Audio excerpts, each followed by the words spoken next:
بك صباح الخير. صباح النور ساره. سعاد بليتو ساره راهي غايبه واش الله راهي فيها؟ يسلمك. صافا يلا صباح الحمد لله. يلا دائما نشطه حياه. صباح الخير. صباح شكرا. النور. واش الله راكم يسلمك منورين لاباس؟ كالعاده. الله يسلمك اكيد نورك. بنورك. ربي يحفظكم. يلا واش اخترتينا موضوع اليوم؟ اليوم راح نتحدثوا حياة؟ سعاد الشاف. طيب اليوم راح نتحدثوا عن المتابعه يعني الطبيه. الشاف فيها الصحه. صح ميرسي شكرا. الله شاف في يسلمك ميدانه. في ميدانه فوالا. شكرا. اذا اليوم راح نتحدثوا عن المتابعه الطبيه لكل مراه لكل سيده في المرحله اللي تكون ما بين البلوغ وحتى في سن الياس. إذا موضوع مهم. شيق. يلا تابعوا فقرة حياة، وأكيد نرحبوا بالدكتور اللي حاضر معك نهار اليوم. مرحبا بك دكتور. الله يسلمك. إذا صباح الخير. بروفيسور سعدي زهرة طبيبة النساء، جيتينا من مستشفى مصطفى الجامعي مصلحة أمراض النساء والتوليد. مرحبا.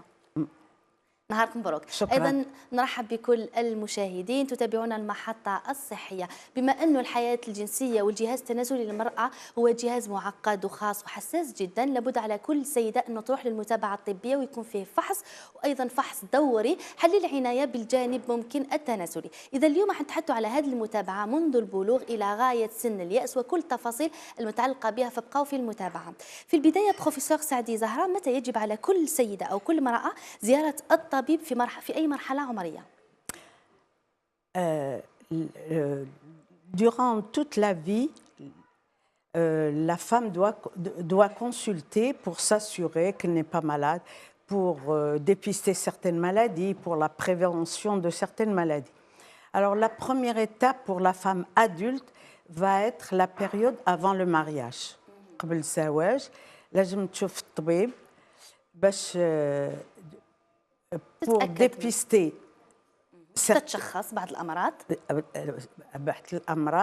certaines, d'abord pour avoir le groupe sanguin, parce que pour s'assurer que le groupe sanguin est compatible avec celui de son conjoint. باش تعرف فصيلة الدم وتشوف اسكو تتماشى مع فصيلة زوجها. نعم. و pour dépister certaines maladies تتشخص بعض الأمراض اللي يمكن يشكلوا لها مشاكل على الحمل. مشاكل في وقت الحمل. إذا لابد على كل سيدة في حياتها تروح تشخص عند الطبيب حتى تشوف ممكن تشخيص بعض الأمراض اللي تسبب لها مشاكل. نعم. في أي عمر. ما يمنعوش من الزواج، غير باش يكون سيغتين بريكوسيون حتى تكون وقاية ولا والاحتياطات. في أي عمر تنصحي؟ الزواج، وقت الزواج. الزواج ما تزوج وقت ما تزوج. طيب بروفيسور، هل يجب على كل سيدة قبل الزواج تزور الطبيب؟ تنظن لازم تزور الطبيب وتنظن السيرتيفيكا برينوبسيال، شهادة قبل الزواج يطلبوها في البلديه في الامريكا. اذا ايضا تروح دير فحص قبل الزواج حتى تطمئن على ممكن الجانب التناسلي، الجانب الصحي. سيرتين اناليز يديروا لها تحاليل الدم. كاين تحاليل يقوموا بها قبل الزواج حتى يشوفوا نعم. ممكن الجانب الوراثي. هذا ننصحوا، ماشي لازم صح الطبيب، اي طبيب غادي ينصحها باش دير بعض التحليلات قبل الزواج، لانه ايضا بروفيسور كاين بعض الامراض وراثيه راح تكون ممكن. لا هذيك شيء اخر. شيء اخر. طيب كيف تكون المتابعه الطبيه في المرحله بعد الزواج، يعني بعد الزواج الى غايه سن الياس، وشنو هما الشروط ممكن الخطوات في المتابعه الطبيه للمراه؟ نعم، هذه موعد سي امبورطون. Elle doit d'abord prévenir certaines maladies, oui, essentiellement le cancer du col. Il faut dépister précocement certaines maladies comme le cancer du sein et surtout aussi programmer la grossesse dans des périodes favorables. Que la femme qu'elle ne soit pas malade ou qu'elle soit malade. On va parler des deux. إذا تتبرمج للحمل وأيضا تفحص عنق الرحم إذا ما كانش فيه سرطانات وأيضا سرطان الثدي. راح تبرمج الحمل البروفيسور؟ نتحدثوا بالتفصيل أكثر؟ بالتفصيل أكثر. الحمل الأوقات اللي ما تديش المشكل هو من بعد من 25 سنه ل 35 هذا مرحلة مليحة. الوقت المناسب. 25 35 35 ماشي ممنوع بعد ذلك قبل 25 ولا من بعد، غير تيخص احتياطات زياده خاصة. وشنو هذه الاحتياطات الخاصة زيادة؟ لا خصها تتبع عند الطبيب، يعني لازم تتبع دون سيغتين مانيير. وش يخافوا لي كومبليكاسيون ممكن اذا كان حمل بعد ال 35 ولا قل 25؟ سي لي كومبليكاسيون سورتو فاسكولير، l'hypertension artérielle، ضغط الدم اي سورتو سا. القلبية. طيب عندما تبرمج كل سيدة الحمل ديالها عندنا تحاليل لازمة تقوم بها، عندنا ممكن بعض الإجراءات، وشنو هما؟ الوغ تبرمج لهذيك نشوفوا جوج سيدات، السيدة اللي ما عندها حتى مرض، نعم، والسيدة اللي مريضة. نبداو باللي عندها حتى مرض. اللي ما عندها حتى مرض المهم هو ما ديرش حمل بعد الاخر، هذه حاجه معروفه من زمن قديم، من ابن سينا. ماشي مباشره. ابن سينا كان يقول لك لازم ترتاح وقت ما بين الحمل والحمل. شحال ابوبخي؟ Alors pour l'Organisation mondiale de la santé il faut au moins 2 ans. على الاقل عندنا سنتين ما بين كل حمل وحمل. ما بين الحمل والحمل على الاقل. كلها ديريكتور اذا كانت صغيره عندها الوقت، يعني تقدر تخلي. على حسب السن. ثانيا هذه السيده اللي ما عندها حتى مرض، واللي مريضه على حسب المرض. عندك السيده اللي عندها سرطان باغ اكزومبل الكانسير دو سان، الا كانت صغيره malheureusement chez nous il y a beaucoup de femmes qui ont le cancer du sein, qui sont jeunes, qui sont donc encore qui peuvent encore faire des grossesses. Là ce n'est pas interdit. Ce n'est pas interdit de faire une grossesse quand on a fait un cancer du sein et qu'on est jeune. Il faut simplement le faire à une période favorable. شنو هاد لا بيريود؟ période favorable تخصها تشوف مع الطبيب السرطان والجينيكولوج. طبيب السرطان يشوف الوقت اللي المرض ما يمشيش مستقر. ستابيليتي. يعني السيده اذا كان عندها، نشرح فقط، سرطان الثدي، هذا لا يمنع انه تقوم بتحضير للولاده او الحمل، ولكن فقط تنسق ما بين طبيب النساء والطبيب اللي تابعها هكذا حتى يشوفوا اذا كان المرض مستقر، مناعتها مليحه. طبيب السرطان وطبيب النساء حتى يشوفوا اذا ما كانش مشاكل، اذا المرض مستقر، اذا مناعتها مليحه، هكذا تقدر تبرمج حمل. نعم تفضلي. هذه النقطه الثانيه. هذه معناتها. وكاين امراض وحده اخرين نقولوا ديابيت، سكري، السكر لازم ثاني قبل ما ترفد الجوف تشوف الطبيب تاع السكر والجينيكولوج باش تبرمج تنظم الحمل في الوقت اللي يمكن لها اللي يمكن لها بلا ما تمرض، ما يكونش عندها دي كومبليكاسيون او مضاعفات. يعني اذا كان عندها مرض السكري، ضغط الدم، اذا كان عندها ضغط الدم مرتفع يأثر. الدم هذاك هذاك لازم هذيك حاجه. وثاني اذا كان عندها مرض داخلي، لي مالادي دو سيستيم، لي مالادي si elle est suivie en médecine interne pour une maladie de système, il faut que la grossesse survienne en période où la maladie n'est pas dangereuse. Voilà. إذا كانت السيدة عندها بعض الأمراض قبل الزواج أو حتى قبل الحمل، هذا لا يمنع أنه تبرمج الحمل، ولكن تتبع دائما مع المختص ومع طبيب النساء هكذا حتى يشوفوا المرحلة الملائمة اللي تكون فيها. ولكن بروفيسور في بعض الحالات il y a certaines maladies où la femme ou la grossesse est interdite, ça il faut le dire. في بعض الحالات وشنو هي اللي تكون انتردي؟ متى يمنع الحمل؟ certains cancers du sang. Pas tous, mais بعض أنواع سرطان الدم. بعض الأنواع. طيب هناك بعض الأمراض بروفيسور ما تكونش عند المرأة من قبل ما تحمل، يجوا مع الحمل. وشنو هما؟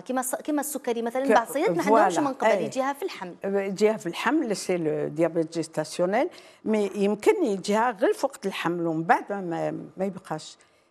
لابد انه تتبع فقط مع طبيبتها حتى ما يبقى لهاش بعد الحمل. l'hypertension artérielle pendant la grossesse خصها تتبع من بعد باش تشوف الى هاد الامراض يبقاو عندها ولا يروح من بعد. طيب بروفيسور، في هذه المرحله بما انه ما بين البلوغ وبين سن الياس تكون سيده متزوجه يكون عندها علاقات جنسيه زوجيه مع زوجها وغيره، ممكن يكونوا عندها دي بيرت او افرازات مهبليه، وقتاش يكونوا الافرازات المهبليه طبيعيه وقتاش تكون تستدعي الذهاب الى طبيبه النساء؟ Les pertes génitales sont souvent physiologiques. Par exemple, au milieu du cycle, entre les règles, on peut avoir des pertes claires qui n'irritent pas, qui ne provoquent pas de démangeaison. Ce sont des pertes physiologiques normales. يعني الافرازات المهبليه طبيعيه تكون في وسط دوره، في وسط الدوره الشهريه، في وسط دوره كامله دوره النساء، ولكن فقط لابد انه تكون شفافه وما يكونش عندها رائحه او شيء غير طبيعي. ولكن متى تكون غير طبيعيه الافرازات؟ ملي قلتيها ملي تكون عندها رائحه ولا ملي quand il y a une odeur et quand ça irrite. Il y a des démangeaisons ou des brûlures. عندها حرقه ولا حكه. حكه هذيك يخصها تشوف الطبيب. دي فوا يكونوا افرازات دم، اذا كان قطرات دم في إذا غير كان الدوره هذيك لازم تشوف الطبيب. ما بين العاده الشهريه والعاده الشهريه الا حبط الدم في وسط الشهر لازم تشوف الطبيب. طيب بروفيسور، فيما يخص لو فخوتي او مسح عنق الرحم، لو فخوتي بعض السيدات يستهزاو فيه وما يقوموش به، ما هي اهميه الفخوتي وقتاش لابد ان السيده تقوم به؟ Alors le frottis, c'est important parce que c'est un des rares examens qui amène à ce que la femme n'ait pas la maladie. Je m'explique. Quand elle fait un frottis, il peut être normal. Alhamdoulilah, elle va le refaire au bout de 3 ans, tous les 3 ans. Tous les 3 ans seulement. S'il est normal... إذا كان الأول عادي إذا كان العادي كل 3 سنين يكفي. ما كاين له كل عام. كل 3 سنين يكفي. وإذا كان فيه des cellules précancéreuses. On peut diagnostiquer des lésions qui viennent avant le cancer, des lésions précancéreuses. هذوك الدواء يمكنهم يتعالجوا وما يجيش الكانسير. هذا هو المهم. أهمية تاع الفخوتي. هذا c'est des examens qui peuvent prévenir un cancer. C'est important quand même. Bien sûr, تحمي من السرطان، لأنه الفخوتي راح يحميكم من السرطان إذا كان قمتوا به وكانت ممكن علامات قبل السرطان، السيدة تقدر تاخذ العلاج والدواء، هنا ما نلحقوش لسرطان عنق الرحم وما يكونش فيه مشاكل. واللي نقولوا هو هاد لي ليزيون بريكانسيروز ما يبانوش ما كاينش علامات دي سيمبتوم، ما كاينش علامات الا سي لو فروتي كي فا ديتيكتي اللي يبينها. لابد انه هي تكون واعيه بعد الزواج مباشره تقوم بالفروتي لا الاول. لا ما كاين له من بعد الزواج مباشر. يمكن لها تبقى من بعد 25 سنه حتى 30 سنه دير الفروتي واش عليه. نعم. طيب عندما تلحق السيده لسن الياس بروفيسور، يعني بعض السيدات عندما تلحق سن الياس لامينوبوز تقول لا ماشي لازم نروح للطبيب جينيكولوج، ما نقدرش نتبع. هل سي امبورطون مهم جدا انه تتبع عند الطبيب ولماذا؟ مهم علاش؟ parce que c'est le moment de faire un bilan de santé de la femme. Le bilan de son appareil génital, bien sûr, et ça me fait rappeler qu'on a quand même oublié de parler de... Bilan. Non, du dépistage du cancer du sein, même chez la femme avant la ménopause. Parce qu'en Algérie, le cancer du sein survient même chez la femme jeune. À partir de 40 ans, il faut faire une mammographie. يعني ابتداء من 40 سنه كل سيده تقوم بالماموغرافيا حتى تكشف على سرطان الثدي، لانه حتى في الجزائر الان ما ولاش سن يعني كبير فوق ال50 ولا يعني حتى لا. شابات راهو يجيهم سرطان الثدي. نواصلوا في سن الياس. نعم. سن الياس لازم دير بيلان ميديكال. alors le bilan on fait un examen pour toujours dans le cadre du dépistage du cancer. On en profite, dépistage des lésions précancéreuses du col, le dépistage du cancer du sein, on voit la tension artérielle, le poids, et on va faire c'est simplement par un interrogatoire, par des examens, voir si la femme n'est pas à risque pour la santé des os. Également pour le cœur, on fait un bilan général avec... il y a tout un programme pour la femme ménopausée pour s'assurer de sa bonne santé, génitale, cardiovasculaire, osseuse. c'est يعني très. كل كامل مكمل. نعم. نشرح فقط يعني السيدات في سن اليأس لابد انه تقوم بالتحاليل كامله، نشوفوا ضغط الدم لانه في هذاك السن ممكن تكون عرضه لامراض اللي تكون في نعم. بدايه الشيخوخه، شوفوا صحه العظام، صحه الدم، صحه القلب، الضغط، لا تونسيون، السكري، يعني كل الامراض تحاليل كامله حتى تطمئن على صحتها من جميع المشاكل. ختاما نصائح لكل سيده يتبع فينا بروفيسور. Alors, quel conseil? Alors, ce qu'on a dit, les gynécologues, même les médecins généralistes, conseillent de consulter avant le mariage pour le dépistage de certaines maladies qui peuvent avoir des répercussions pendant la grossesse. Après le mariage, consulter pour que le médecin vous aide à programmer des grossesses dans les meilleures conditions. Et il vous aidera aussi, bien sûr, si on programme une grossesse, ça veut dire que pendant cette période, il faut éviter la grossesse. Vous serez aidé dans le choix d'une méthode de contraception qui convienne à la femme. C'est elle qui va choisir la méthode avec l'aide du médecin ou de la sage-femme. On n'a pas parlé de... Elle peut, durant cette période, elle peut consulter une sage-femme pour حتى تختار وسيله منع الحمل اللي توالمها، لانه اذا كانت حابين، احنا قلنا انه على الاقل يكون تباعد ما بين الولادات. كل سيده اذا حبت تقوم بهذا التباعد وتكون في فتره ماهيش حابه تحمل لابد انه تختار وسيله منع الحمل اللي توالمها، سواء تعطيها لها ساج فام او جينيكولوج، تختار حسب كل او جينيراليست تختار. النصيحه اللي قالتها لنا بروفيسور نشرح فقط، ممكن الاشخاص اللي ما يفهموش الفرنسيه، الناس كل سيده مهم جدا تفحص عند الطبيب قبل الزواج وحتى في مرحله الزواج قبل الحمل حتى تبرمج الحمل ديالها ما يكونش فيه مشاكل صحيه، وحتى اذا كان فيه مشاكل تكون فيه وقايه وعلاج يتماشى معه. نشكرك بروفيسور سعدي زهره على حضورك. عندك كلمه؟ شكرا. نشكرك على حضورك، على كل هذه المعلومات القيمه. ان شاء الله كل سيده كانت تتبع فينا، كانت تستفاد معنا فيما يخص المتابعه الطبيه للسيدات ولحمايه ووقايه الجهاز التناسلي. نتلاقاو بكم في اعداد اخرى بحول الله. والان اعيد الكلمه لزميلتي سعاد. يعطيك الصحة حياة. شكرا. نشكر كذلك الدكتور اللي كانت حاضرة معك لصباحة اليوم. نشكركم على النصائح اللي قدمتم في فقرة الصحة، وأكيد كل السيدات إن شاء الله استفادوا. إن شاء الله. يلا نلتقيك بعد قليل يعني في ألو شاف. شكرا سعاد. إن شاء الله.